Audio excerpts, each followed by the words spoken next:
Doctor Zakir Naik को इसीलिए ban नहीं किया गया कि आप बड़े अहले हदीस हैं, इसलिए टारगेट किया जाता है यू आर मुस्लिम। अरे जब काफिर और मुशरिक आपको मुसलमान समझते हैं तो भारत का, पूरी दुनिया का मुसलमान अपने आप को मुसलमान क्यों नहीं मानता? एक दूसरे की मदद में क्यों नहीं खड़ा होता? सवाल करना चाहिए गुजरात एटीएस से कि मुफ्ती साहब ने अगर कुत्तों से ताबीर की है तो कोई गलत नहीं की, इसलिए कि बेटियों की इज्जत को लूटते हैं। 17 बेटियों की इज्जत लूट कर उनके कंकाल मिलता है यहाँ मुजफ्फरपुर बिहार के अंदर। मासूम बच्ची जाती है पढ़ने के लिए, उनके ऊपर पेट्रोल डालकर जला दिया जाता है। तो ये कुत्ता नहीं है तो क्या है? ये कुत्तों जैसी सिफत है। अगर उन्होंने बोला है किसी को तो गलत नहीं बोला है। एटीएस वालों ईमानदार बनो, देश के मुजरिमों को पकड़ो। आपकी हथकड़ी विजय माल्या के हाथ में नहीं लगती, आपकी हथकड़ी मेहुल चौकसी के हाथ में नहीं लगती, आपकी हथकड़ी और दूसरे बाल मुकुंदाचार्य के हाथ में नहीं लगती जो देश के कानून और संविधान के खिलाफ बोलते। एक मौलाना, एक टोपी और दाढ़ी वाला जो सुन्नत रसूलुल्लाह का गुलाम है, जो आशिक रसूल है, जो अमन की बात करता है, जो सुकून की बात करता है, उनका मतलब यही था कि आज जुल्म का बाजार गर्म है। आज हर तरफ देखो तो जानवरों के बिल मुकाबिल इंसानों की कोई कीमत नहीं रह गई है। जानवरों को पूजते हैं लोग, इबादत करते हैं, और इंसानों को लोग मारते हैं तलवारों से। ये कुत्ता गिरी नहीं है तो क्या है? इस हैसियत से अगर उन्होंने बोला है तो ये गलत नहीं है। दुनिया के किसी भी विद्वान से पूछ लीजिए जाकर के आप। लेकिन मेरे भाइयों मुसलमानों, इबरत का मकाम तो हम लोगों के लिए कि ये सब कुछ हो रहा है, अल्लाह की मदद नहीं आ रही है। तो अल्लाह की मदद वहीं रुकी हुई है कि मुसलमान बटा हुआ है और मुसलमान बुरे रास्ते पर चल रहा है। न नमाज मुसलमान पढ़ता है, न मस्जिदें आबाद मुसलमान करता है, और न कोई लायहाय अमल है अपनी जिंदगी गुजारने की मुसलमानों की। तबीयत बड़ी खुश हुई जब पता चला कि 27,800 रुपये यहाँ के यंग जो युवा क्लब के नौजवानों ने पेश की। बड़ी तबीयत को खुशी मिली। इस मिल्लत और इस तकदीर के नक्शे को अगर कोई चेंज कर सकता है, इस देश के सिस्टम को, बुरे सिस्टम को कोई बदल सकता है, इस कौम की खोई हुई इज्जत अगर दोबारा कोई वापस ला सकता है तो वो सिर्फ हमारे जवान हैं, अगर वो सही रास्ते पर आ जाए तो। कोई लाहे अमल नहीं हमारे नौजवानों का। ये जनवरी है, ये फरवरी है ना, फरवरी की 14 तारीख की तैयारी अभी से हमारा जवान कर रहा हो। वैलेंटाइंस डे गिफ्ट गैर महरमों के लिए।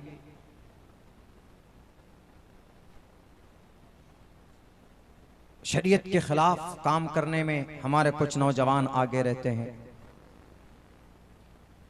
जुल्म के खिलाफ बोलना सीखो और अपने अल्लाह जिससे राजी हो वो काम करो। 24 घंटा वो काम करो, कहीं पर जुल्म होता है तो उसके खिलाफ बोलो। डरो मत कि नहीं जनाब कुर्सी इख्तिदार पर बैठा हुआ एक बड़ा अहंकारी इंसान है, किसी की उसको नहीं सुनता है, फौरन हाथ में डालकर जेल में डाल देता है। कोई बात नहीं, हर हिटलर का खात्मा होता है, हर जालिम का अंत होता है और बुरे तौर पर होता है। फिरौन से बड़े हैं, कारून से ज्यादा पैसा है इनके पास, नमरूद से बड़ी बादशाहत है पूरी दुनिया में, सद्दात से ज्यादा ताकतवर है, हिटलर से ज्यादा इनके हिटलर, पता है हिटलर इतना जालिम क्यों था? जब वो बोलता था तो बहुत तेज बोलता था, सामने वाला जो भी रहता था एकदम बिल्कुल खून गरम, आओ मैदान में लड़ो। वो हिटलर, पता मौत कहां थी उसकी मौत हुई थी बैतुल खला में, शौचालय में मरा था वो। उसका सर शीट के अंदर था, जिसपे जो गंदी जगह होती उस जगह पे था वो हिटलर। इंसानों का कातिल। कभी भी ज्यादा दिन तक कुर्सी इख्तिदार पर जालिम लोग नहीं बैठ सकते। इसीलिए मुसलमानों, अल्लाह ने आपको बहुत बेहतरीन शरीयत देकर भेजा है। हम अपने अमल को दुरुस्त कर लेंगे तो इंशाअल्लाह तबारक व तआला ये जो बुरा साया है, जो बुरा वक्त है अभी इस वक्त हम लोगों के लिए, ये कम से कम टल जाएगा आने वाले ज़माने में। लेकिन हमको अपना अमल सुधारना होगा। ज़हरल फसाद फिल बर्रि वल बहरि बिमा कसबत ऐदिन नास। इंसानों के बुरे आमाल की वजह से, बुरे करतूत की वजह से इस तरह का काम होता। और हमारे हिंदुस्तान के अंदर हिंदू भाई, एक बात बताना चाहता हूं, हमारे हिंदू भाई बहुत सीधे साधे, लेकिन कुछ लोग उनमें ऐसे हैं ना, वो शास्त्र को ना मानते, न शास्त्र को ना मानते, न संविधान को मानते। कैसे?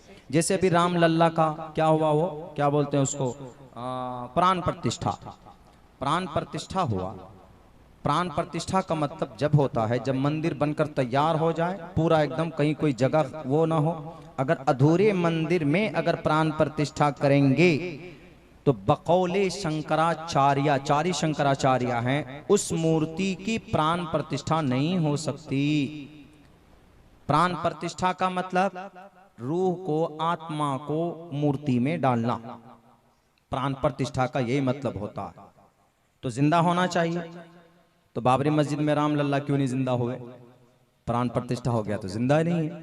खैर चलिए, एक बात समझ में आती है, बॉडी में जान कौन डालता है? ईश्वर डालता है, अल्लाह डालता है। हमारा कुरान में है, हजरत आदम को जब अल्लाह ने बनाया, फैदा सब्बैतुहु व नफख्तु फीहि मिन रूही फक़ऊ लहु साजिदीन। जब अल्लाह कहा जाता है कि हजरत आदम को, कुरान में है कि अल्लाह ने अपने हाथों से बनाया उनके जिस्म को, व नफख्तु फीहि मिन रूही, और अल्लाह ने अपनी जान डाली, व नफख्तु फीहि मिन रूही फक़ऊ लहु साजिदीन। उन्होंने फिर सजदे किए। ये बात समझ में आती, चूंकि अल्लाह है, इंसान को जिंदा कर सकता है, इंसान को रूह दे सकता है और रूह निकाल भी सकता है। लेकिन यहां मामला उल्टा हो गया। यहां तो खुदा के बॉडी में जान डाले कौन? मोदी जी, जो इंसान है, इंसान जान डाल रहे। चलिए वो भी नहीं, कम से कम शंकराचार्य तो होना चाहिए, पुरोहित तो होना चाहिए। नहीं, एक मोदी जी जिनको 10-15 श्लोक याद नहीं होगा, मेरे ख्याल से जिनको पूरी गायत्री मंत्र तो याद ही होगा, वो तो सबको याद रहता है, लेकिन और कोई उनको शिव मंत्र याद नहीं होगा। ओम करुणावतारम कर्पूर गौरम करुणावतारम संसार सारम भुजगेंद्रहारम, ये पढ़ा जाता है। जिनको वो नहीं, वो प्राण प्रतिष्ठा कर रहे हैं। प्राण प्रतिष्ठा के लिए हम लोग अगर मस्जिद की शुरुआत करते हैं, मस्जिद की इफ्तिताह होती है, तो पता है क्या करते हैं? किसी अल्लाह के बुजुर्ग को बुलाते हैं, अल्लाह के वली को बुलाते हैं, नेक इंसान को बुलाते हैं, आलिम दीन को बुलाते हैं। आइए, हिंदू भाइयों में आलिम दीन कौन है? उनका जो होता है शंकराचार्य होता है। पुरोहित जिनको बोलते हैं वो होता है जो शास्त्र को जानता है, एक एक मंत्र को जानता है। कैसे भाई प्राण प्रतिष्ठा होना चाहिए। यहाँ तो ये इतने बड़े बने कि वो तस्वीरों में मशहूर हो रहा है ना, मोदी जी इतने बड़े हैं और राम लल्ला जी के हाथ पकड़कर घुमा रहे, चलो जरा सैर करके आओ। अपने आप को बड़ा करने की कोशिश की। नहीं हो सकते मोदी जी आप। मर्यादा पुरुषोत्तम श्री रामचंद्र जी के कौल और फ़ैल के मुताबिक आपकी जिंदगी नहीं हो सकती। वो बड़े महान इंसान थे, मर्यादा पुरुषोत्तम। उनकी तारीख अगर बयान की जाए तो बहुत अच्छी बातें उनकी जिंदगी के अंदर मिलती है, जिनको आज नेस्तो नाबूद कर दिया। इसीलिए ना तो प्राण प्रतिष्ठा के लिए एक मंत्र पढ़ा जाता है, हरि ओम महमनो ज्योतिर्जुखता माजस, आखिर तक है, मुझे पूरा याद नहीं होता है, नहीं हुआ। ये मंत्र पढ़ा जाता है। ये मंत्र उस दिन नहीं पढ़ा गया। किसी भी मूर्ति की प्राण प्रतिष्ठा करना हो, 5 मूर्ति की प्राण प्रतिष्ठा होती, 5 ही मूर्ति के अंदर प्राण डाल सकते हैं। और 5 ही मूर्ति की प्राण डालने के लिए मंत्र है, छठी मूर्ति की नहीं है। 5 मूर्ति है, एक गणेश जी की मूर्ति है, शिव जी की मूर्ति, विष्णु की मूर्ति है, सूर्य की मूर्ति है, देवी की मूर्ति। ये 5 मूर्ति में जान डालना हो तो ये मंत्र पढ़ा जाता है। छठी किसी की मूर्ति में अगर जान डालना हो तो मंत्र नहीं है और नहीं डाला जा सकता। उनमें से श्री रामचंद्र जी की मूर्ति है ही नहीं। तो इससे यह पता चलता है कि श्री रामचंद्र जी की मूर्ति की पूजा नहीं की जा सकती, उनकी भक्ति नहीं की जा सकती। क्यों? क्योंकि वो खुद ही मर्यादा पुरुषोत्तम थे, वो खुद ईश्वर को मानते थे। सत्यवती राम रामाय नमः। सीता को पकड़ कर लाया गया, सीता झुकने लगी रामचंद्र जी के कदम को पकड़कर, तो उन्होंने कहा कि नहीं मैडम मोहतरमा, मेरे कदम को मत छूइए। सत्यवती राम रामाय नमः, राम की खुदा को झुको, यानी मेरे खुदा के सामने झुको, मेरे सामने मत झुको। इसीलिए ना शास्त्र को मान रहे हैं कुछ लोग, न भारत के संविधान को कुछ लोग मान रहे हैं। ये ऐसा जमाना चल पड़ा है कि बड़े ही आश्चर्य की बात है, बड़े ही अफसोस की बात है। लेकिन मेरे मुसलमानों, मेरे नौजवानों, इस